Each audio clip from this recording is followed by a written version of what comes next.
The air inside Ethelgard was not merely air, it was a curated atmosphere, a substance as thick and valuable as the velvet on the chairs. It smelled of old money, of beeswax polished into centuries-old mahogany, and the faint, almost imperceptible scent of white truffles from the kitchen.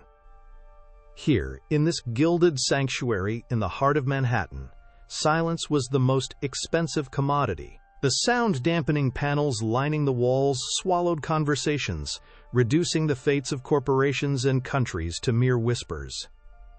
Light did not simply illuminate. It dripped from hand-cut crystal chandeliers, casting a glow like captured starlight upon the faces of the men who believed they ruled the world.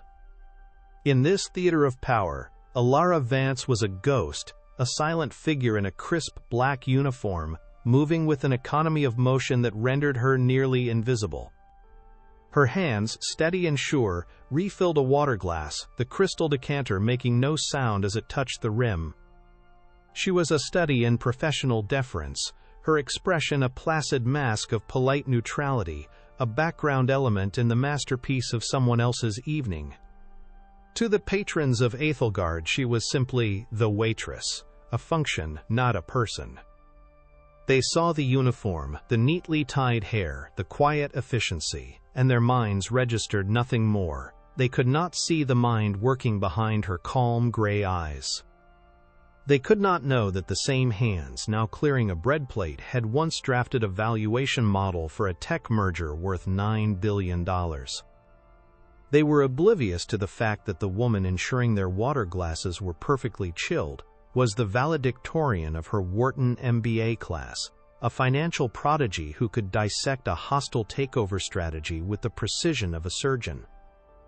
Each step she took on the plush, sound-devouring carpet was a deliberate act of observation. She wasn't just serving food, she was studying these predators in their natural habitat, learning the cadence of their boasts, the tells in their posture, the subtle shifts in power dynamics that played out over a 5-course meal. She was hiding in plain sight, a warrior disguised as a servant, gathering intelligence in a war only she knew she was fighting. Her presence here was a penance, a self-imposed exile from a world that had taken everything from her. The ghost that truly haunted this opulent room was not her, but the memory of her mother, a brilliant, vibrant CEO whose laughter could fill a stadium. That laughter had been silenced, extinguished by the crushing stress of a brutal corporate raid, a campaign of lies and market manipulation that had ended with a fatal stroke. The man who orchestrated it was a nameless, faceless monster, a symbol of the rot at the core of the world she was once destined to inherit. Her father, the legendary investor Marcus Vance, had been left a hollowed-out version of himself, a titan of industry, consumed by a grief so profound it threatened to swallow him whole. So Elara had stepped away. She had traded the boardroom for the dining room, her surname for an anonymous one, all to protect her father from the sharks that still circled, and to find a quiet dignity far from the bloodshed of high finance. This is a story you won't want to miss. Before we dive in, let us know where you're watching from in the comments below. We love seeing our global audience.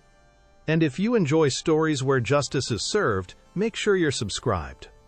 The arrival of Julian Croft was not an entrance, it was an invasion. He didn't walk through the heavy oak doors of Ethelgard.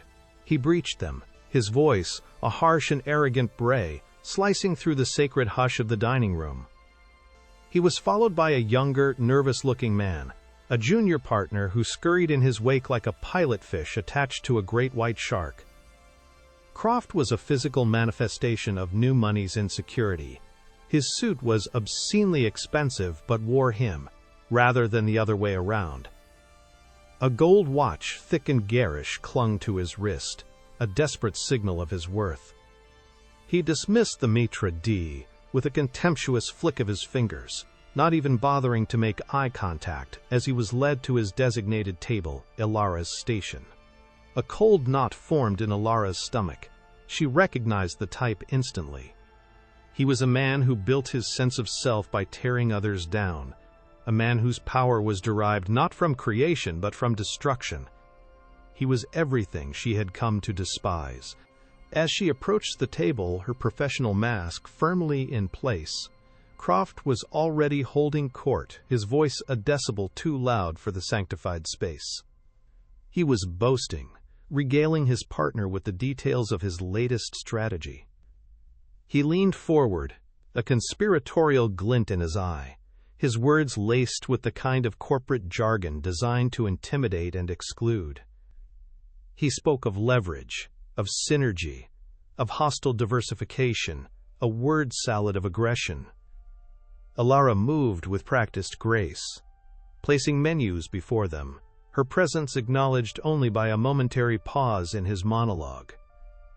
He glanced at her for a fraction of a second, his eyes sweeping over her uniform with utter disinterest, dismissing her as part of the furniture. She was an object, a tool to facilitate his comfort, and her humanity was an irrelevant detail. The air thickened with his ego, a suffocating perfume of self-importance that made it hard to breathe. Then he spoke the name, and the world tilted on its axis. "This old dinosaur, Marcus Vance," Croft sneered, taking a loud sip of water. "He runs his fund on archaic principles like ethics and long-term value. He's sitting on a mountain of capital, and he's too sentimental to use it. I'm going to convince him my vision is the future." The name struck Elara like a physical blow. Marcus Vance. Her father. The room, with its hushed whispers and clinking silver, seemed to recede, the sounds fading into a dull roar in her ears. Her heart began to pound, a frantic trapped bird against her ribs. This wasn't just a random brute anymore, this was a direct threat. This shark was swimming directly towards her family, towards the one person she had sworn to protect. A cold fury, sharp and clear, began to cut through the initial shock. She stood perfectly still, her hands at her sides, listening as this man laid out his plan to manipulate and deceive the father she adored. The performance continued, a masterclass in arrogance. Croft needed to demonstrate his dominance not just to his partner, but to the entire room. He needed a victim, a prop for his display of power, and his eyes landed on Elara. He picked up his glass of water, swirling the ice cubes with a theatrical flourish. He held it up to the light, inspecting it with a pained expression, as if it contained some profound impurity. "Is it so difficult," he began, his voice dripping with condescension, "to get a simple glass of water chilled to the correct temperature? Is the concept of ice-to-water ratio too complex for the staff here?" Elara felt the eyes of the nearby tables turn toward them. She opened her mouth to offer the standard, placating apology, to promise a replacement, to smooth over the manufactured conflict as her training dictated. But the words wouldn't come. She saw not just a rude customer, but the embodiment of the soulless cruelty that had killed her mother. Before she could speak, he made his move. It was a deliberate, calculated act of humiliation. He looked directly at her, a cruel smirk playing on his lips, and then he leaned forward. "Maybe that will wake you up," he said, his voice low and venomous. With a flick of his wrist, he inverted the glass, emptying its entire contents, ice cubes and freezing water, down the front of her pristine uniform. The shock of the cold was immediate and violent, a gasp-inducing splash that soaked through her blouse and apron, clinging to her skin like an icy shroud. A few ice cubes skittered across the polished floor, the sound unnervously loud in the sudden, profound silence that had fallen over their section of the dining room. His junior partner stared, his face a mask of horrified disbelief. Croft leaned back in his chair, triumphant, the king of his tiny, cruel kingdom, waiting for the tears or the panicked apology. But Elara did not cry. She did not flinch or run. She simply stood there, drenched and still, as the water dripped from the hem of her apron onto the priceless Persian rug. The initial, searing shock of the cold gave way to something else entirely. It was a feeling she hadn't allowed herself to experience in years, a pure, unadulterated rage. It was not a hot, blinding fury, but a glacial certainty, a force that solidified in her veins, turning her blood to ice and her spine to steel. In that moment of public degradation, the image of her mother's exhausted face in her final weeks flashed through her mind. She remembered the feeling of utter helplessness at the funeral, the silent vow she had made at her mother's graveside. The humiliation was not an insult. It was a catalyst. The carefully constructed walls of her anonymity, of her passive observance, shattered into a million pieces. The waitress was gone. She slowly lifted her head, and the eyes that met Julian Croft's were not those of a chastened servant. They were the eyes of an adversary, cold, analytical, and utterly devoid of fear. The placid mask had vanished, replaced by an expression of such focused intensity that Croft's smug grin began to falter. A flicker of uncertainty crossed his face. He had expected a mouse, and he was suddenly facing a lioness. Without breaking eye contact, Alara calmly reached into the pocket of her apron, her movements measured and deliberate. She ignored the dripping water, the stares from the other diners, the panicked look on her manager's face from across the room. The entire world narrowed to the space between her and the man who had just made the single greatest mistake of his life. She pulled out her phone, her thumb hovering over the screen, her purpose now as clear and sharp as a shard of broken glass. The performance was over. The reckoning was about to begin. The silence that followed the splash was a physical thing. A heavy blanket that smothered the clinking of cutlery and the low hum of conversation. Every eye in Alara's section of the dining room was fixed upon her, a tableau of shock and morbid curiosity frozen in the opulent glow of the chandeliers. The water, a cascade of icy violation, had soaked through the thin fabric of her white blouse and black apron, clinging to her skin with a biting cold that seemed to seep into her very marrow. It traced a path down her chest, a frigid serpent that made her breath catch in her throat. For a single suspended moment, she was nothing but sensation. The shocking cold, the weight of the drenched fabric, the drip, drip, drip of water forming a tiny, dark puddle on the priceless rug at her feet. In that moment of public degradation, the image of her mother's face, etched with an exhaustion that went far beyond mere tiredness, flashed in her mind's eye with the clarity of a lightning strike.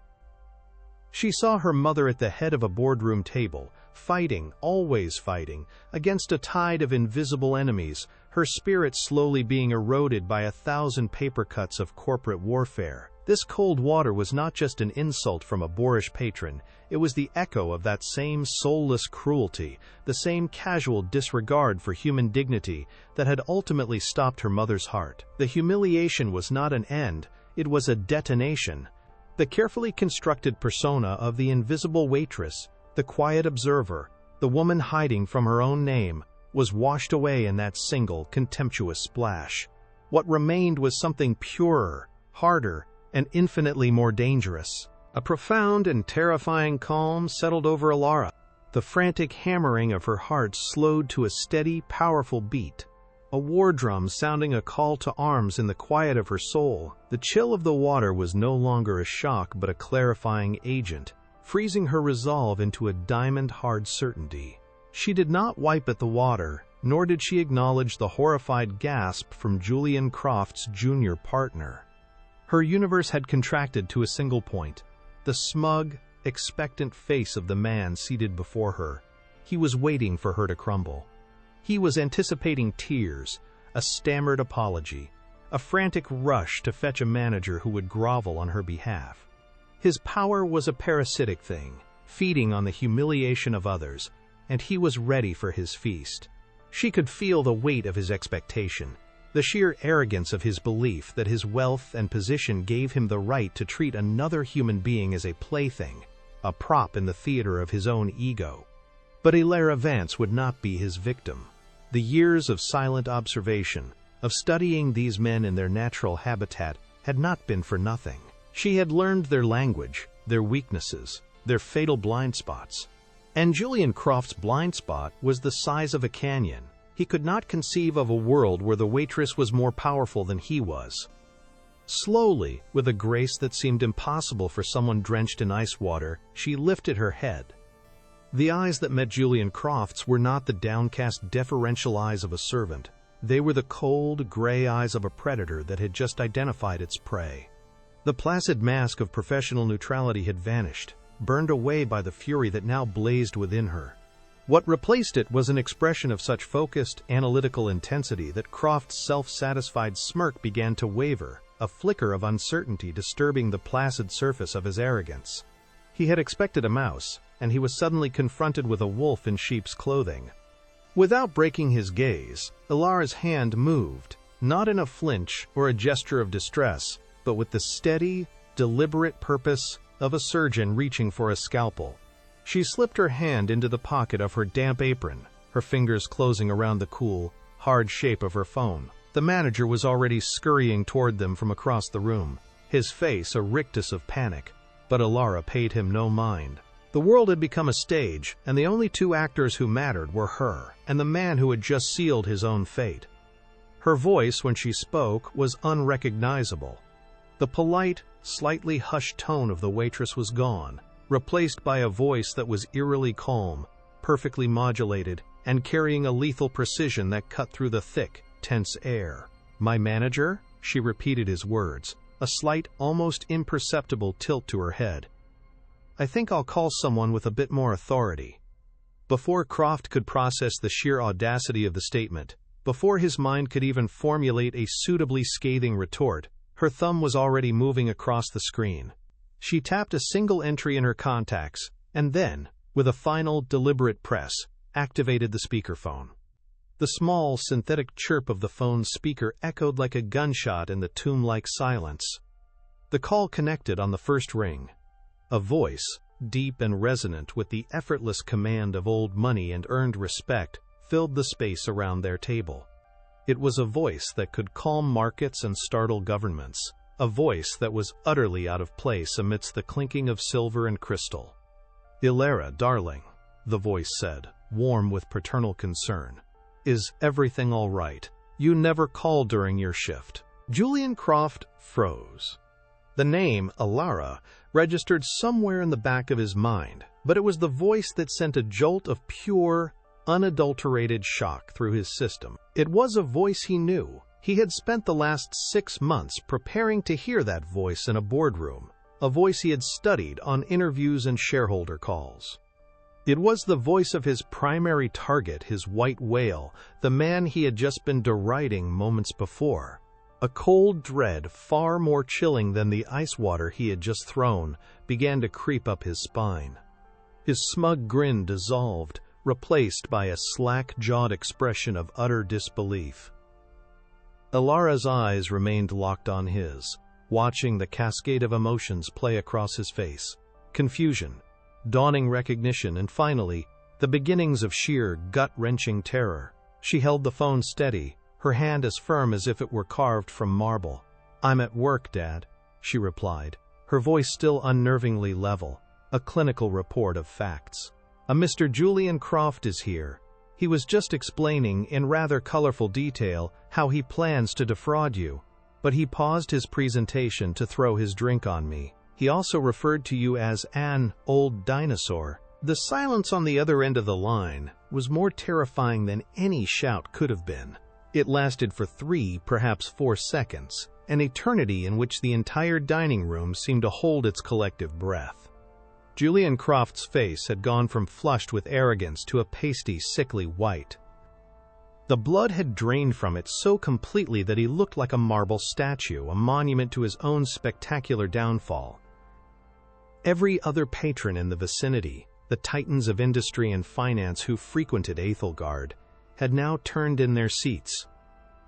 They recognized the name Vance. They certainly recognized the name Croft. And they were now witnessing a public execution of a man's career, live and in person. When Marcus Vance's voice returned, the paternal warmth was gone, stripped away to reveal a core of tempered steel. The voice was no longer that of a loving father, but that of a corporate titan who had just been handed a declaration of war. "Mr. Croft." The voice cut through the room, each word a perfectly enunciated shard of ice. Consider our scheduled meeting for tomorrow, and any potential investment from the Vance Capital Fund permanently canceled. My legal team will be in contact with your office first thing in the morning regarding your stated business practices, and you will apologize to my daughter. Now. The final word hung in the air, an irrevocable command. Julian Croft was paralyzed, a man impaled on the spike of his own hubris. The world had inverted itself in the span of 30 seconds. He had walked into this temple of power as a king, a conqueror, and now he was a pariah, publicly shamed and financially neutered in front of his peers. The junior partner beside him looked as though he might faint, his face a mask of pure horror. The whispers started around them, a rising tide of speculation and judgment. Croft's mind raced, desperately trying to find an escape, a way to salvage the situation, but there was none. He had built his entire identity on the perception of power, and that perception had just been shattered by the one person in the room he had considered less than human. The humiliation was absolute, a searing brand on his reputation that would never fade. He had tried to make an example of a powerless waitress, and in doing so had become an example himself, a cautionary tale of what happens when arrogance meets hidden power.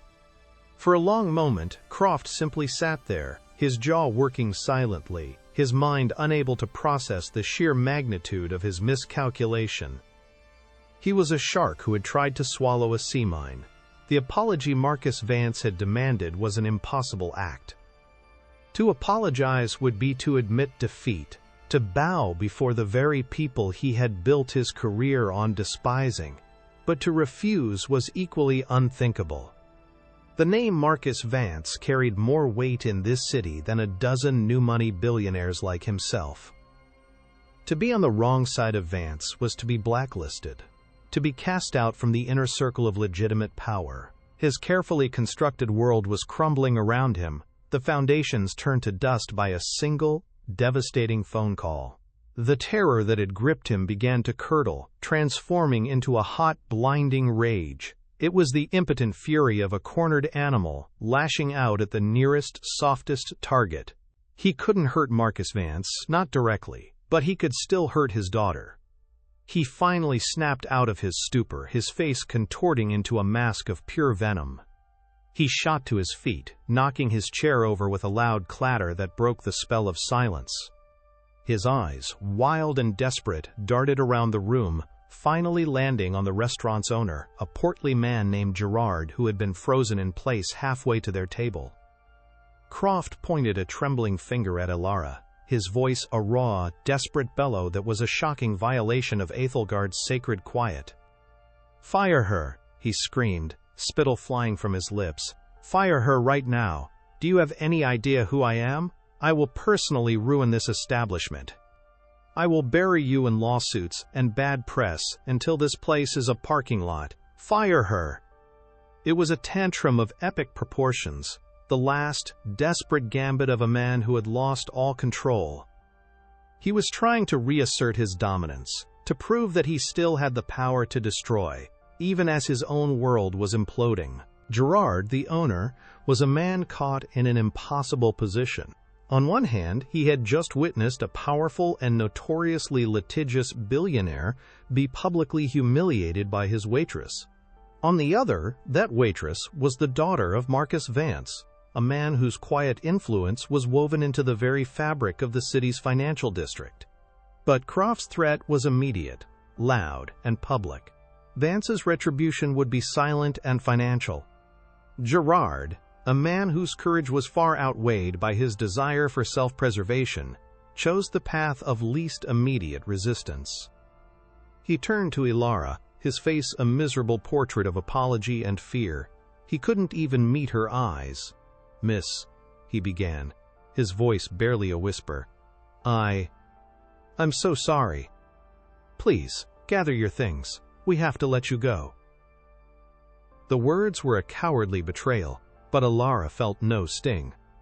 She had expected nothing less. This was how their world worked.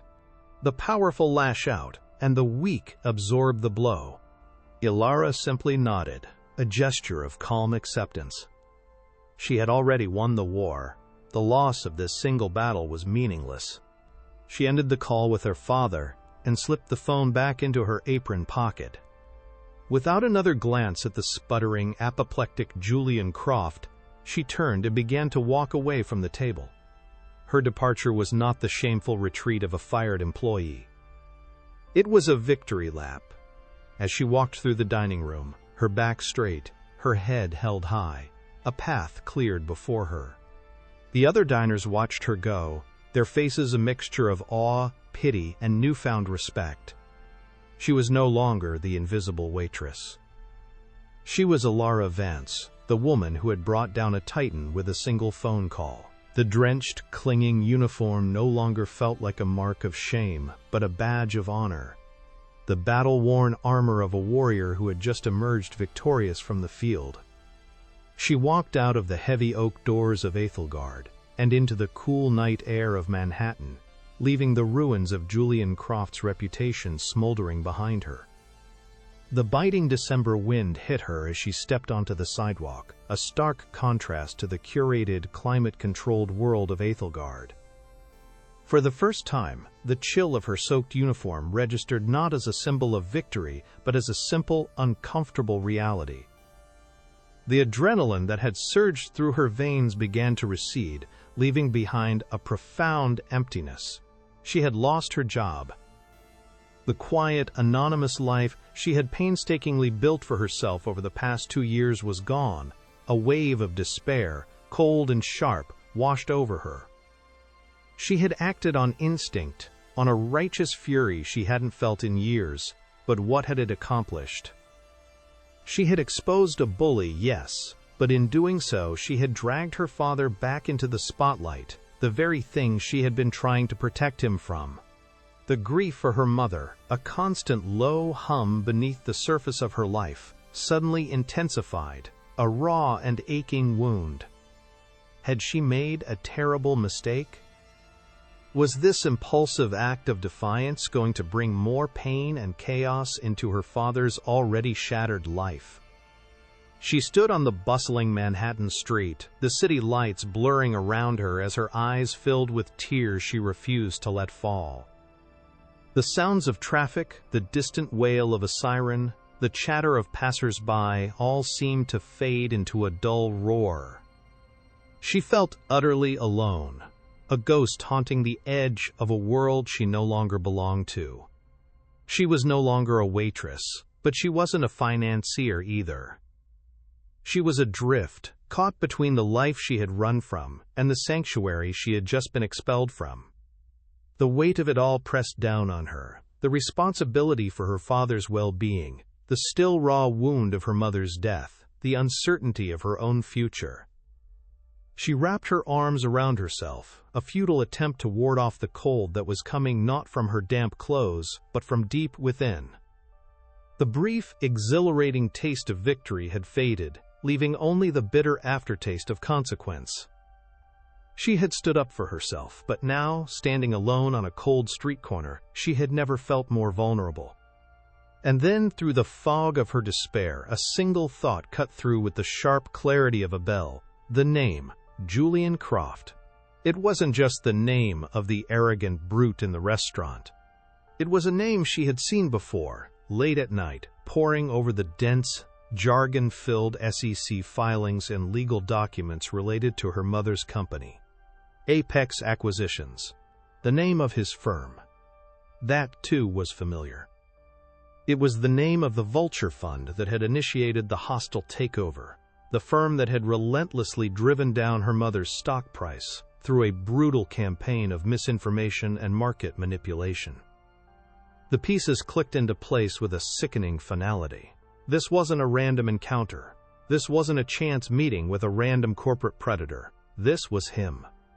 This was the man, the faceless, nameless monster who had haunted her family's life, the architect of the very tragedy that had sent her into hiding, had just been delivered to her on a silver platter. The despair that had threatened to consume her was vaporized in an instant, burned away by a white-hot surge of purpose. This was not a consequence, it was an opportunity. This was not the end of a chapter, It was the beginning of the real story. The universe had not been cruel. It had been precise. It had placed her in the exact right place at the exact right time to confront the man responsible for her family's ruin. The humiliation she had suffered was no longer a personal insult. It was a call to arms. Her self-imposed exile was over. The time for hiding, for grieving in silence, for passive observation, was done. The fury she had felt when he threw the water on her was nothing compared to the cold, focused rage that now filled her.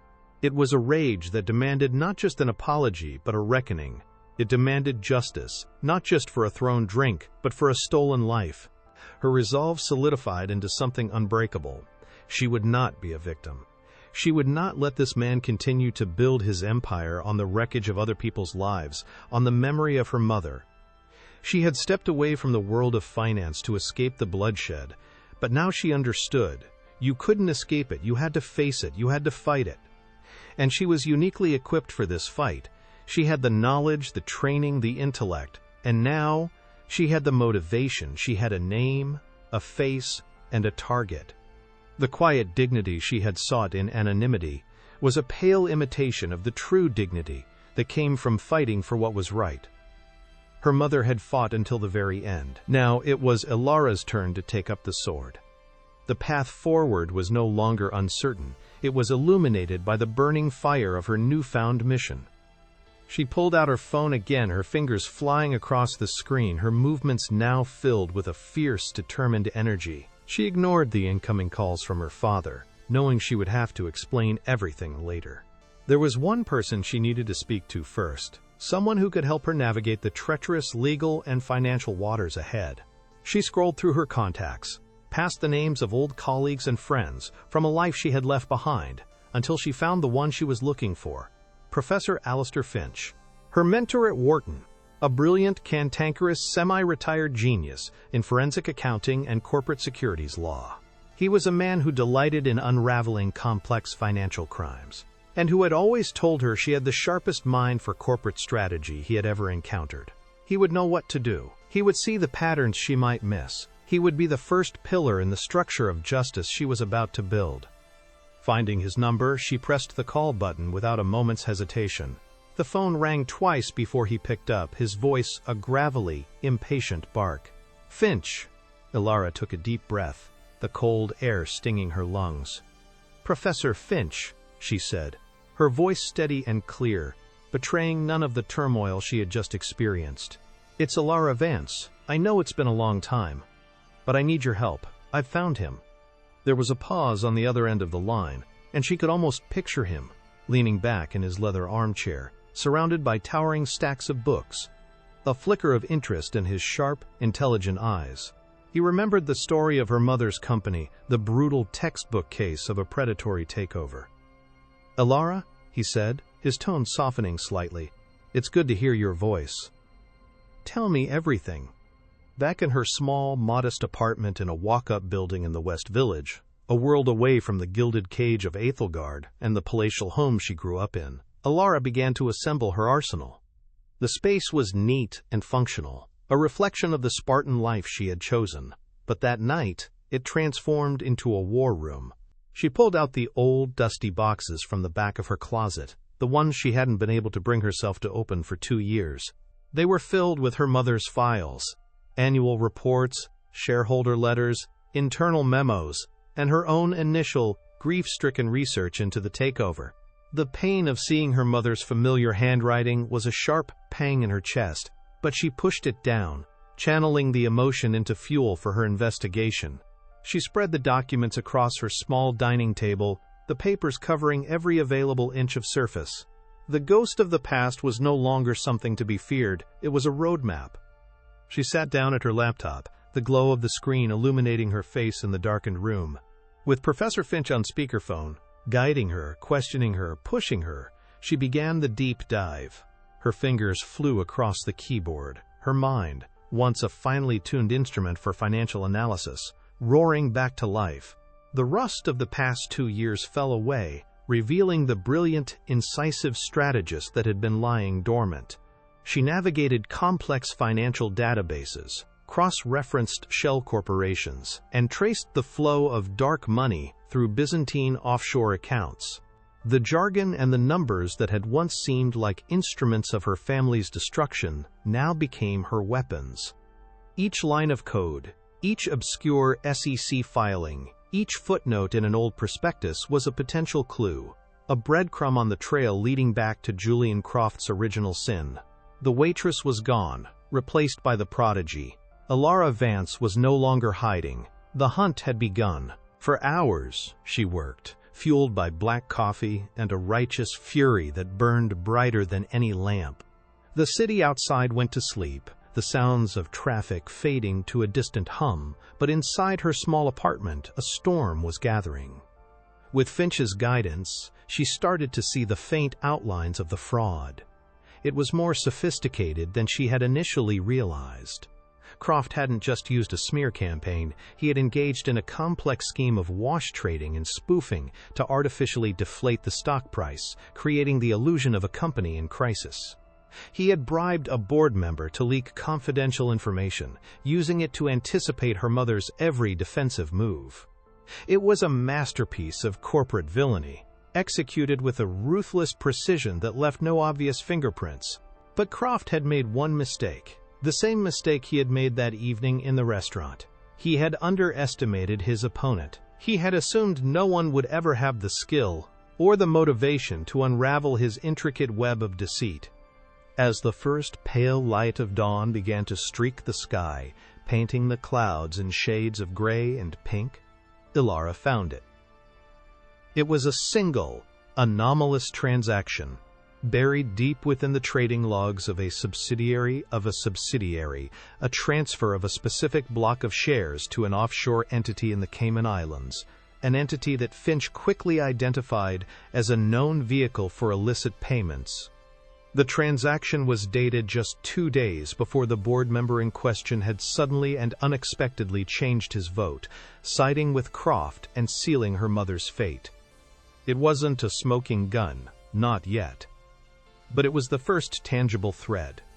If she could pull on it, if she could follow it back to its source, she was certain it would lead her directly to the proof she needed to not only expose Julian Croft's financial crimes, but to connect them directly to the pressure that had killed her mother. A grim smile touched her lips. He had thrown a glass of water on her to humiliate her. In return, she was going to unleash a tidal wave of justice that would swallow his entire empire. The thread was thin, almost intangible, a single anomalous transaction buried under a mountain of digital noise. But for Ilara Vance, it was an anchor line into the abyss of Julian Croft's past. In the quiet solitude of her small apartment, a space that had once been her refuge from the world of high finance, she now built a fortress of it. The dining table, once set for one, disappeared under stacks of her mother's old corporate filings, legal depositions she'd never had the strength to read, and freshly printed charts mapping out the complex web of shell corporations used by Apex Acquisitions. The air grew thick with the scent of old paper, brewing coffee, and the faint electric hum of her laptop, which had become her sole window into the battlefield. Her nights and days blurred into a single, continuous hunt, a relentless pursuit of a ghost hidden in the machine of global finance. The world outside, with its rhythms of sunrise and sunset, ceased to exist. Her only clock was the steady progress she made, one decrypted file, one cross-referenced holding company at a time. The memory of the ice water, the sharp sting of public humiliation, was a distant echo, replaced by a cold, methodical determination that settled deep in her bones. This was no longer about a personal insult. It was about excavating a crime that had been deliberately and brilliantly buried. Professor Finch was her guide through the labyrinth, his gravelly voice, a constant presence through the speakerphone, a lifeline of logic and experience in the overwhelming sea of data. He was the seasoned general, directing her, the field operative, to the weak points in the enemy's defenses. He pushed her to think beyond the obvious, to question every assumption, to treat the financial statements not as records of fact, but as a narrative crafted by a liar. He taught her to look for what wasn't there, the missing audit trails, the conveniently timed losses in offshore subsidiaries, the gaps in the digital paper trail that were as telling as any confession. Together, they worked backward from that single transaction in the Cayman Islands, trying to trace the money's origin. But Croft's architects of deceit had been thorough. The path led them through a dizzying maze of jurisdictions: Panama, the British Virgin Islands, Cyprus, each one a legal black hole designed to swallow information. After 3 days of relentless mind-numbing work, they hit a wall. The digital trail went cold, terminating in a defunct holding company that had been dissolved years ago, its records legally expunged. The frustration was a physical weight, pressing down on Alara's shoulders, a bitter taste of defeat in her mouth. For a moment, the enormity of the task seemed insurmountable. Croft had built a fortress with no doors. It was in that moment of despair, staring at a screen that offered no more answers, that Alara understood a critical truth. She had been fighting Croft on his terms, in a digital world he had expertly manipulated. But his crime was not purely digital, it was human. He had to have coerced, bribed, and manipulated people. The digital walls were impenetrable, so she would have to find a human key. She voiced this to Finch, her voice hoarse from exhaustion and caffeine. There was a long pause on the other end of the line, and she could almost hear the gears turning in his brilliant mind. He agreed. A fraud of this magnitude couldn't exist in a vacuum. It needed enablers, people who looked the other way, people who were complicit either through greed or through fear. Finch, with his decades of experience in the academic and consulting worlds, possessed a network that was vast and deep. He had former students scattered throughout every major financial institution in the city, a quiet army of accountants, analysts, and compliance officers. He promised to make some discreet inquiries, to put out feelers for anyone who had ever worked at Apex Acquisitions and left under a cloud of disillusionment. He was looking for a ghost, an insider who might be willing to talk. While Finch activated his network, Alara shifted her focus. She began to rebuild the story of her mother's company, not as a victim of a takeover, but as a thriving, innovative enterprise. She needed to prove not just that Croft had cheated, but that he had stolen something of immense value. She spent hours on the phone with former employees of her mother's firm, men and women who spoke of her with a reverence that brought tears to Alara's eyes. They told her stories of her mother's leadership, her integrity, her vision for a tech company that valued its people as much as its profits. They sent her old project proposals, internal R&D reports, and market analyses that Apex Acquisitions had buried after the takeover. A picture began to emerge of a company on the cusp of a major breakthrough, a company whose true value was deliberately and maliciously suppressed in the public narrative Croft had spun. He hadn't just bought a struggling company, he had assassinated a rising star to pick its bones for scrap. This part of the investigation was agonizing, a journey through the graveyard of her mother's dreams, but with every conversation, her resolve hardened. She was no longer just seeking justice, she was reclaiming a legacy. 2 days later, Finch called back. He had found someone. His name was David Chen, a mid-level risk analyst who had been with Apex for 7 years. He was one of Finch's former students, a quiet, meticulous man who had been ethically tormented by Croft's business practices for years, but was too trapped by financial obligations to leave. He had been there during the takeover of her mother's company, a junior analyst tasked with running models based on falsified data. He knew where some of the bodies were buried, but he was terrified. Croft ruled Apex with an iron fist, and the price of disloyalty was personal and professional ruin. Finch had vouched for Alara, assuring David that she was not on a reckless crusade, but engaged in a precise, strategic operation. The decision, however, had to be his. Alara knew she had to meet him, to look him in the eye and convince him to take the biggest risk of his life.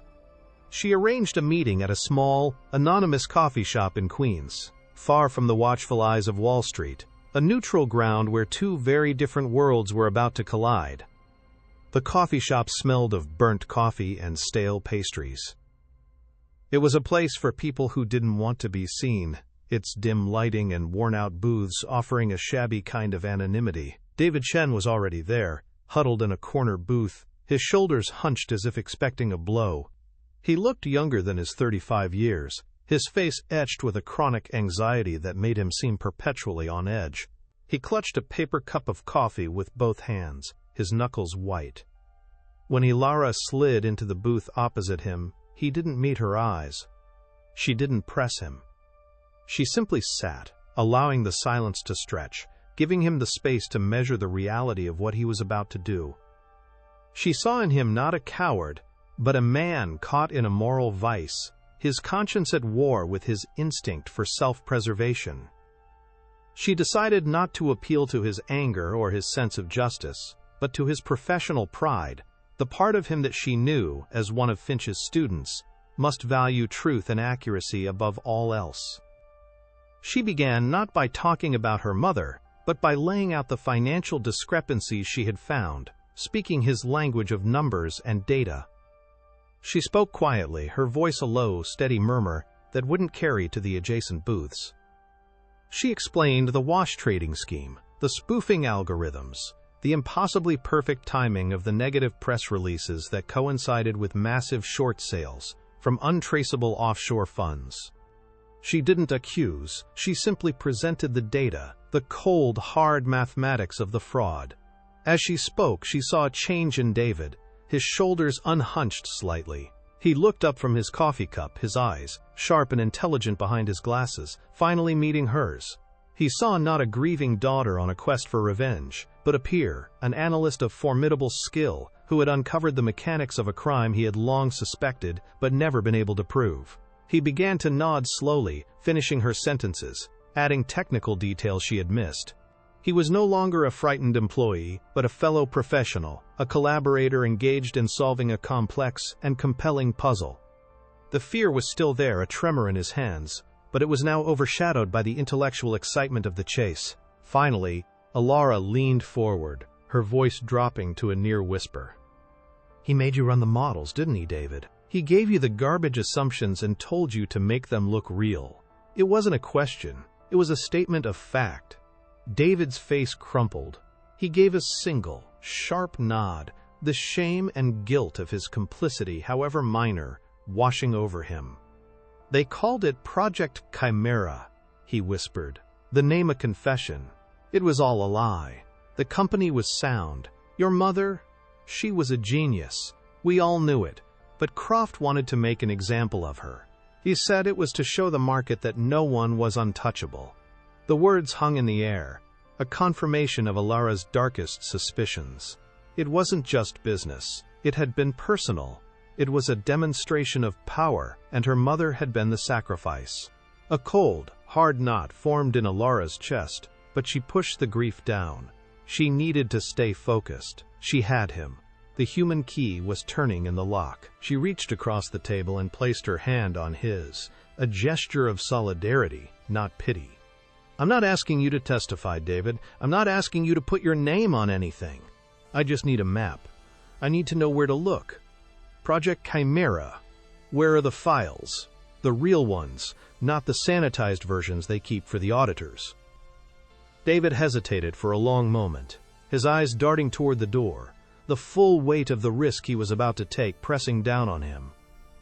He took a deep breath, a man standing on the edge of a cliff, and then he made his choice. He pulled a small, folded napkin from his pocket and slid it across the table. On it, written in a shaky hand, was a string of characters, a server name, a directory path, and an administrative password. "It's an old backup server," he said, his voice barely audible, "from before the migration to the cloud. They think it was decommissioned, but the IT guy who was supposed to wipe it, he cut corners. The data is still there. Everything. The original emails, the unedited financial models, the payment records to the consultants who spread the rumors, it's all there." The napkin felt heavier than a block of gold in Ilara's hand. This was it. This was the key to the entire kingdom, the map to the heart of Croft's rotten empire. She folded it carefully and slipped it into her pocket, the fragile piece of paper now the most valuable thing she owned. "Thank you, David," she said, the words inadequate to express the depth of her gratitude. "You won't regret this." He gave her a weak, terrified smile. "Just take him down," he whispered. "For all of us." He stood up then, a man who had just shed a great burden and picked up a terrifying new one, and walked out of the coffee shop without looking back, disappearing into the anonymous crowds of the city. Alara remained in the booth for a few moments, her heart pounding with a mixture of triumph and trepidation. She had the weapon. Now she had to figure out how to wield it without getting herself or David killed in the process. The game had just escalated from a digital investigation to a dangerous act of corporate espionage. Back in her apartment, the atmosphere had changed. The methodical, academic nature of the investigation was gone, replaced by the high-stakes tension of a heist. With Finch on the line, acting as her lookout and technical advisor, Alara prepared to venture into the digital ghost town of Croft's old server. Finch warned her that even if the server was forgotten, it would likely still be monitored. Any direct access attempt from an outside IP address would trigger alarms. She couldn't simply log in. She needed a ghost key, a way to get in and out without leaving a single footprint. This was a world of firewalls, intrusion detection systems, and digital forensics, a world she was only theoretically familiar with. But Finch was a master. He walked her through the process of setting up a series of proxy servers, bouncing her signal across the globe from Tokyo to Berlin to Sao Paulo, a digital shell game designed to make her point of origin untraceable. The process took hours, each step requiring meticulous attention to detail. One mistake, one wrong line of code, and the door would slam shut forever, alerting Croft that he was being hunted. Finally, she was ready. Her fingers hovered over the keyboard, a deep breath steadying her nerves. She typed in the server address David had given her. The connection was slow, lagging as it was routed through half a dozen countries, but then a simple, archaic login prompt appeared on her screen. It felt like standing before the door to a pharaoh's tomb. She entered the administrative password. For a heart-stopping moment, nothing happened. Then, the screen flickered, and she was in. She had bypassed the outer walls. She was standing in the digital heart of Apex Acquisitions. It was a chaotic, disorganized archive, a testament to the sloppy work of the IT tech who had been paid to erase it. But to Alara, it was a treasure trove. She navigated through the old directory structures, her heart pounding with every click, and then she saw it. A folder labeled Project Chimera. She opened it. Inside were hundreds of files, spreadsheets, internal memos, presentation decks, and a folder simply labeled Communications. This was the jackpot. She opened the Communications folder and found what she was looking for, a chain of emails between Julian Croft and a board member of her mother's company, a man named Richard Sterling, who had been a trusted family friend for over 20 years. The emails were chillingly direct. There was no coded language, no plausible deniability. It was a naked conspiracy, laid bare in black and white. Croft promised Sterling a lucrative seat on the Apex board and a multi-million-dollar, quote, consulting fee delivered through an offshore account in exchange for his vote and for critical inside information on her mother's defensive strategies. She saw the moments where Sterling betrayed her mother, forwarding confidential board communications to Croft just minutes after receiving them. She saw the exact language Croft fed him to use in board meetings to sow doubt and fear among the other directors. It was a betrayal so profound, so personal, that it took her breath away. The man who had delivered a eulogy at her mother's funeral had been the one holding the knife that stabbed her in the back.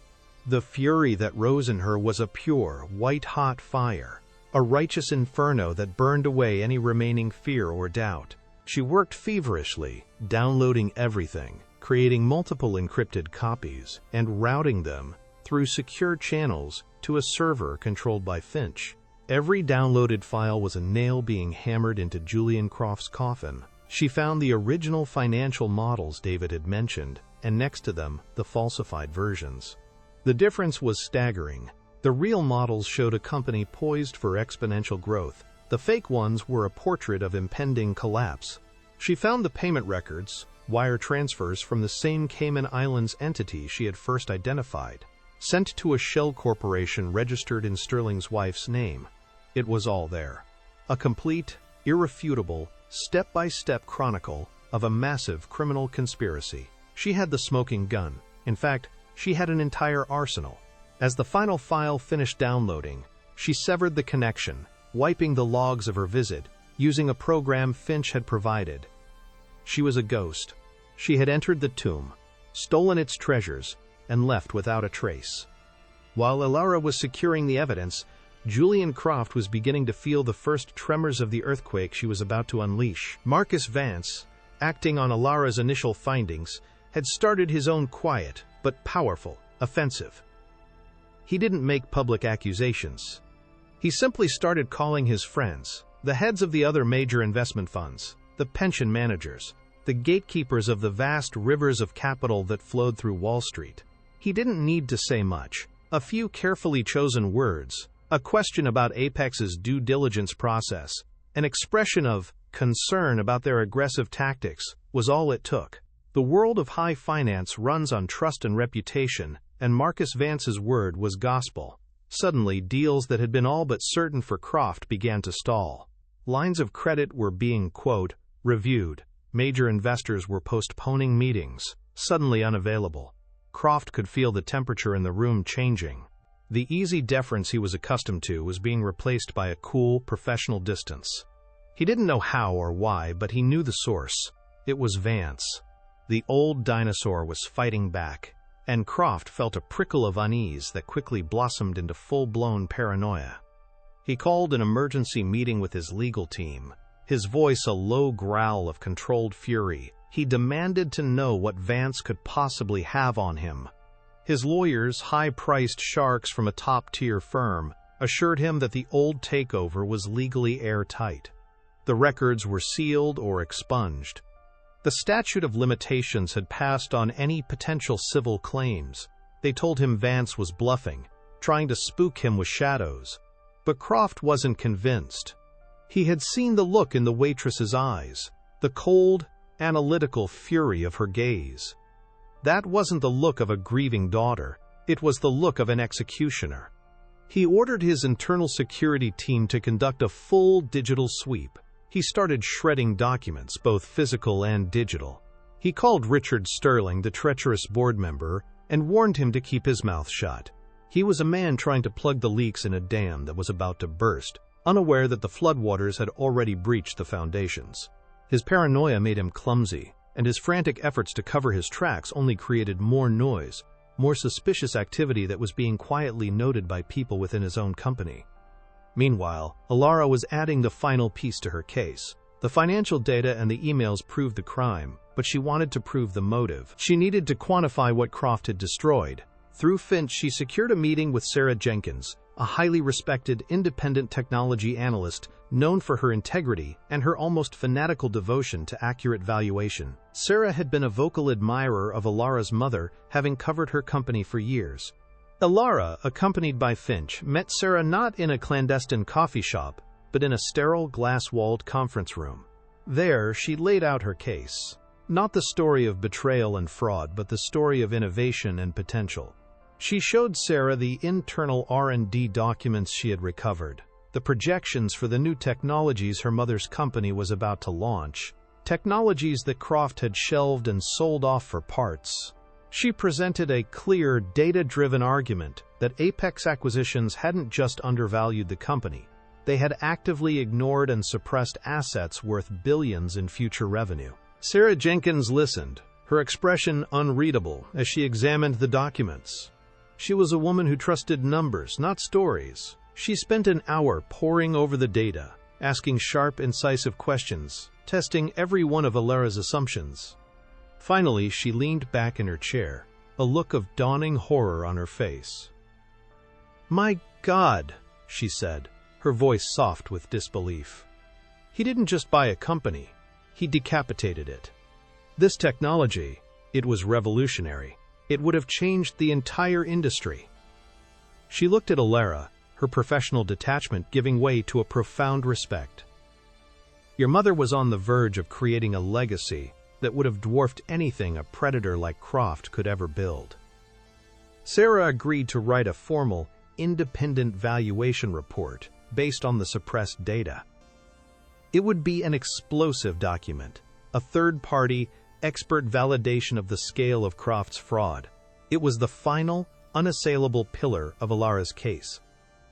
It transformed the narrative from a simple story of corporate raiding into a tragedy of stolen potential. With the evidence secured and the expert validation in hand, the final phase of the plan began to take shape.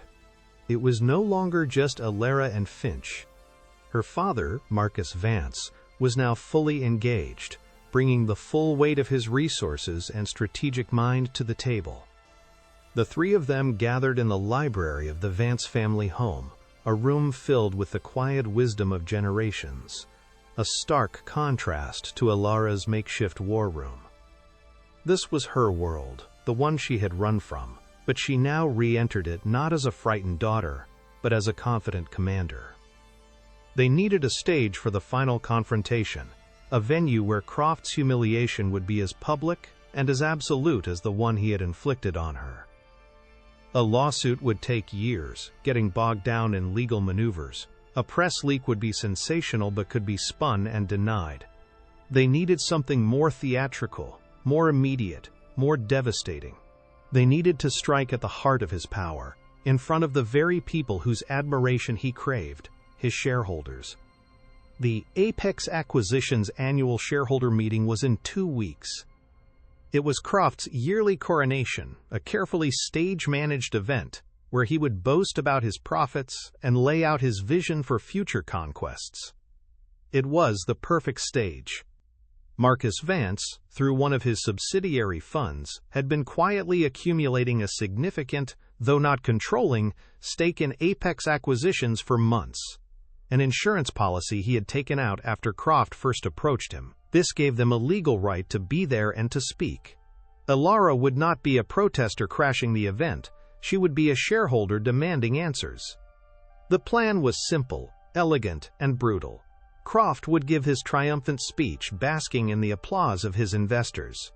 Then, during the Q&A session, Alara would walk to the microphone. She would introduce herself, not as the waitress he had tried to break, but as Alara Vance, daughter of Marcus Vance, and of the late brilliant CEO whose legacy he had stolen. And then, with the entire financial world watching, she would burn his empire to the ground.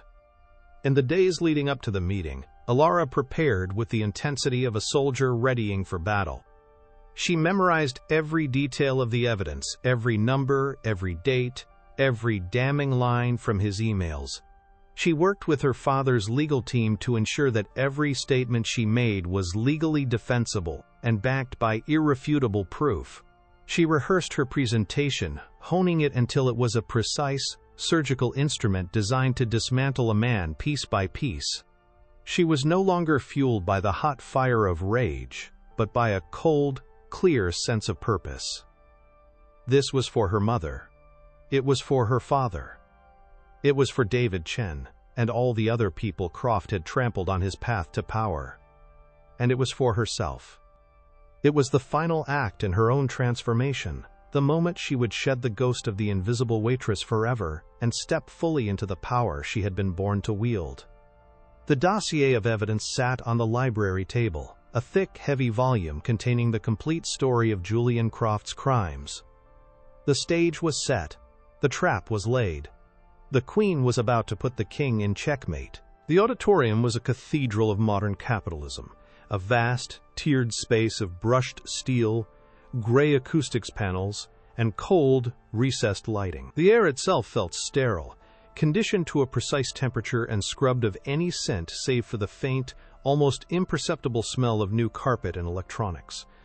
It was a room designed for the presentation of power, a theater where numbers were the actors and profit margins were the heroes. Hundreds of men and a few women, a homogeneous sea of expensive dark suits and muted ties, sat in rapt attention, their faces illuminated by the pale blue glow of the massive screen that dominated the stage. This was the Apex Acquisitions annual shareholder meeting, Julian Croft's personal coronation, and he was basking in its manufactured glory. Alara Vance sat in the 10th row, an island of calm in the ocean of calculated ambition.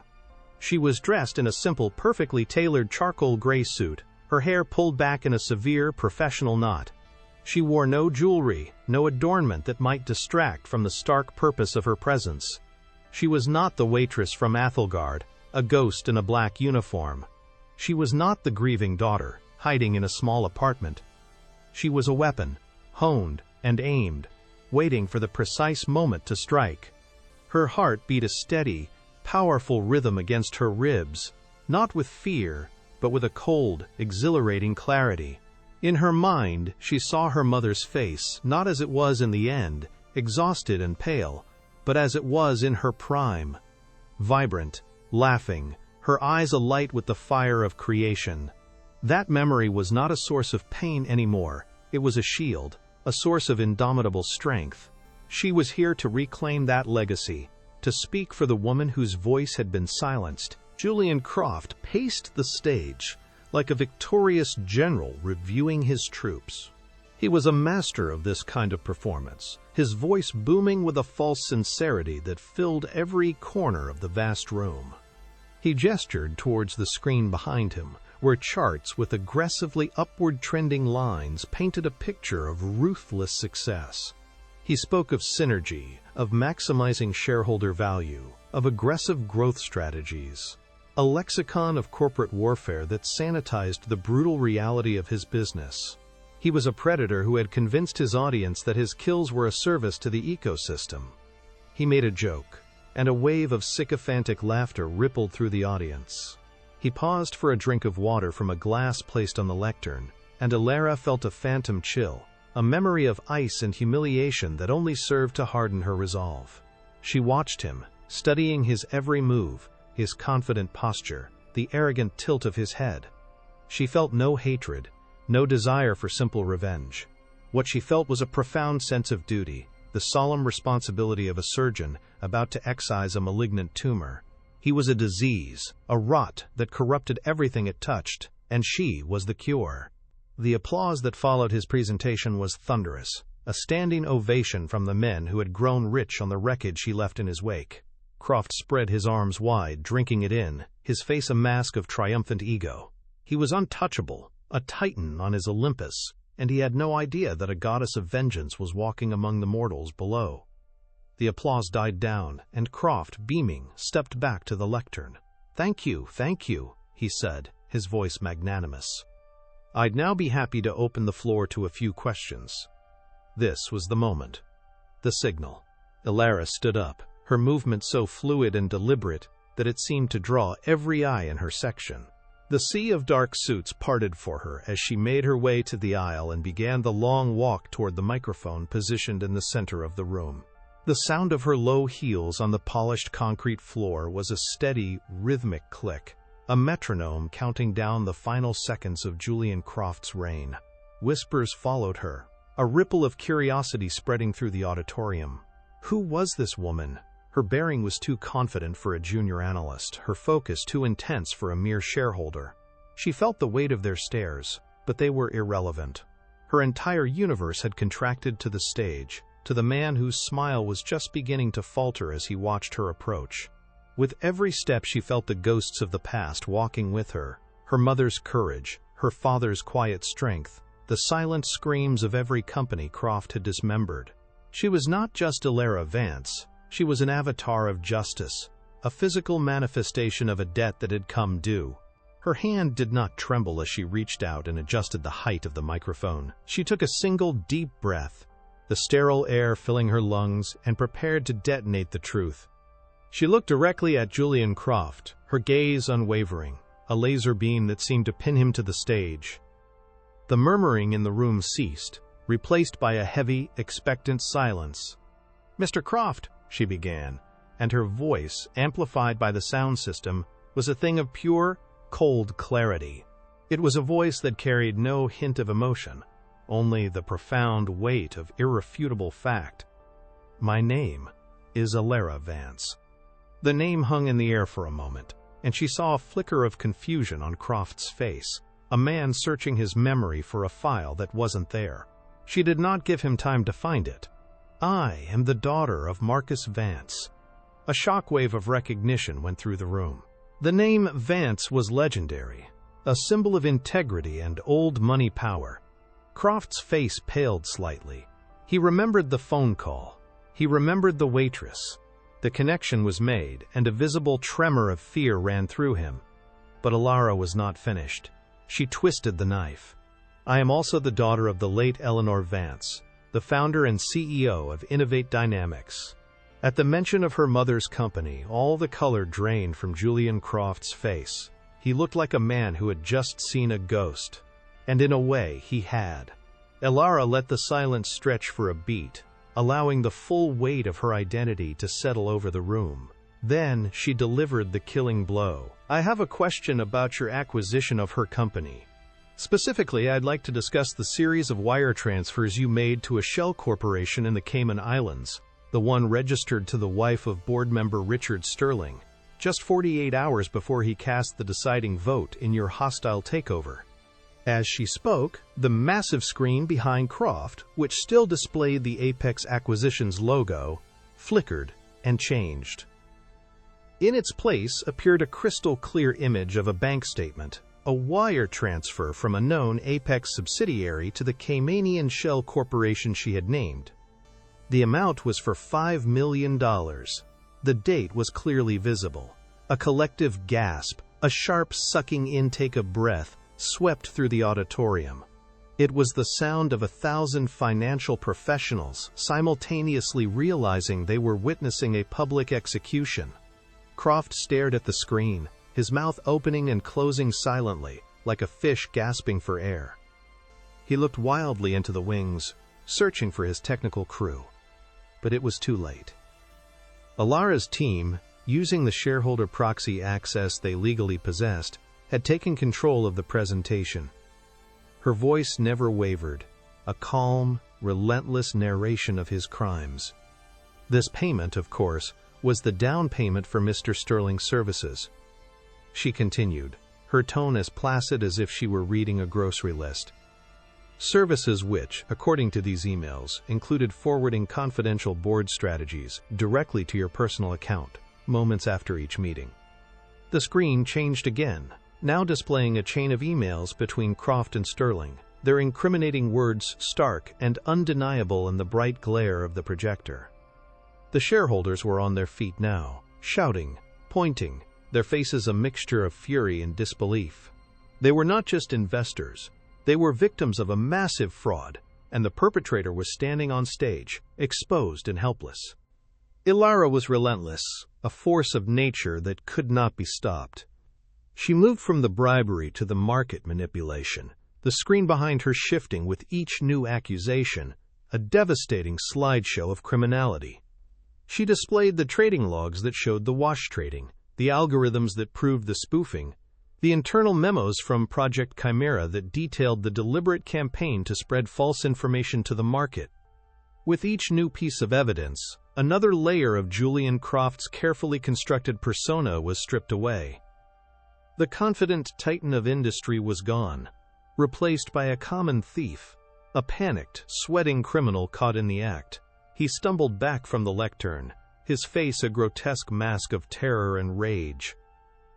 "Lies!" he finally managed to scream, his voice a raw, desperate croak. "This is all fabricated. It's a smear campaign. Security, get her out of here. Cut her microphone." But no one moved.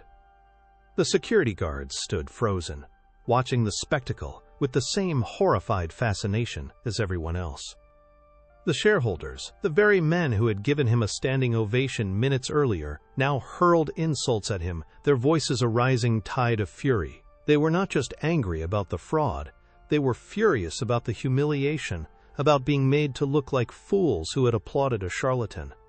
His power over them, built on a foundation of lies and intimidation, had crumbled to dust in a matter of minutes. He was completely and utterly alone, trapped on a brightly lit stage that had become his personal hell. The evidence on the screen was undeniable, a digital ghost of his past resurrected to drag him down. He looked out at the sea of faces, a blur of anger and contempt, and saw no allies, no escape. His entire world, his empire of deceit, had been dismantled by the woman he had dismissed as a mere waitress, a non-entity he had tried to break with a glass of ice water. The irony was so profound, so crushing, that it broke him. His legs seemed to give out from under him, and he sank to his knees, a pathetic, defeated figure in an obscenely expensive suit. He buried his face in his hands, his body shaking with ragged, dry sobs. It was the sound of a hollow man finally collapsing in on himself, the sound of absolute ruin. The shouts from the audience, the flash of cameras from the press who had caught the scent of blood, the calm, unwavering voice of Alara Vance detailing the final pieces of his downfall, it all washed over him, a tidal wave of justice that he had no power to resist. He had built his life on the principle of destruction, and now, in a final perfect act of cosmic symmetry, he was being destroyed. The king was dead, his kingdom in flames, and his reign had been ended by the quiet, unseen hand he had so arrogantly swatted away. The chaos that erupted in the auditorium was immediate and absolute. Shareholders were yelling into their phones, their voices a cacophony of sell orders and frantic calls to their lawyers.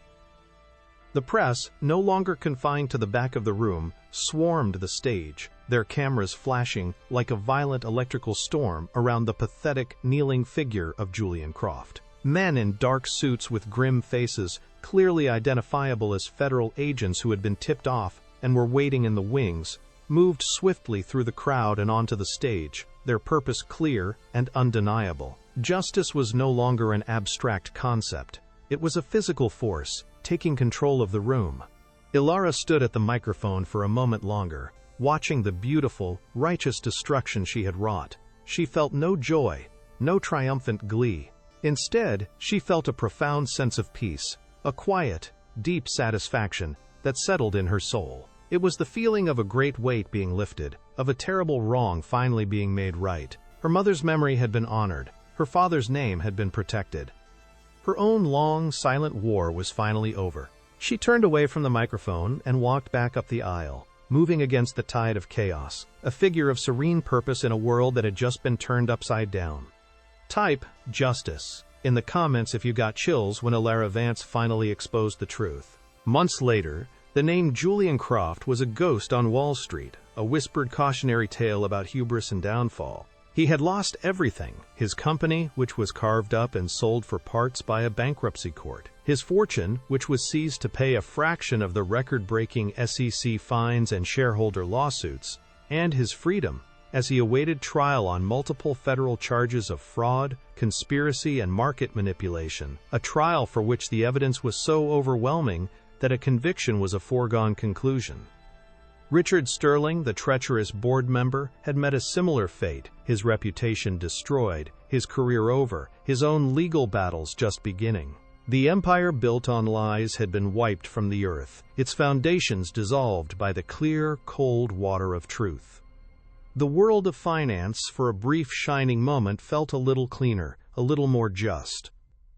The predators had been reminded that even the most invisible prey could have teeth, and that sometimes the old dinosaurs were the ones with the sharpest claws.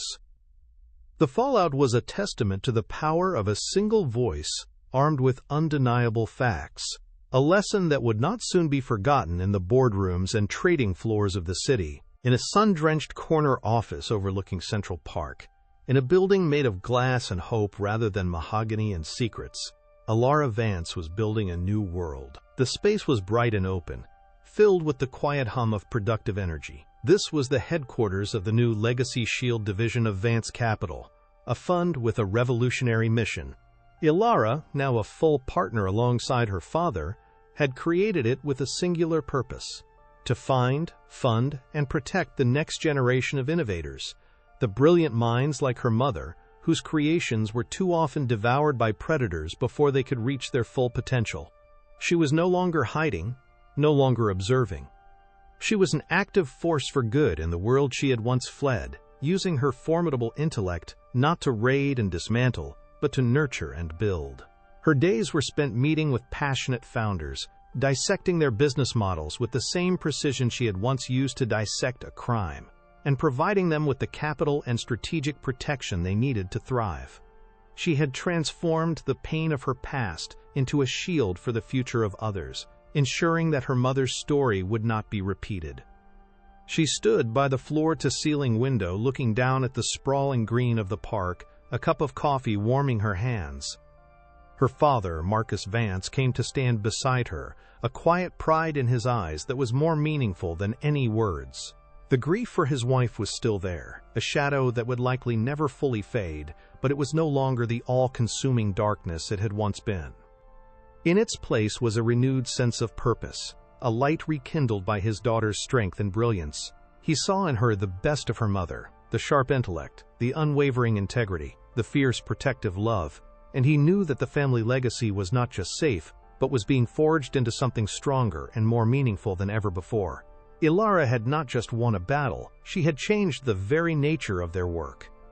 She had found her voice, her power, and her place in the world, not by running from her past, but by confronting it head-on.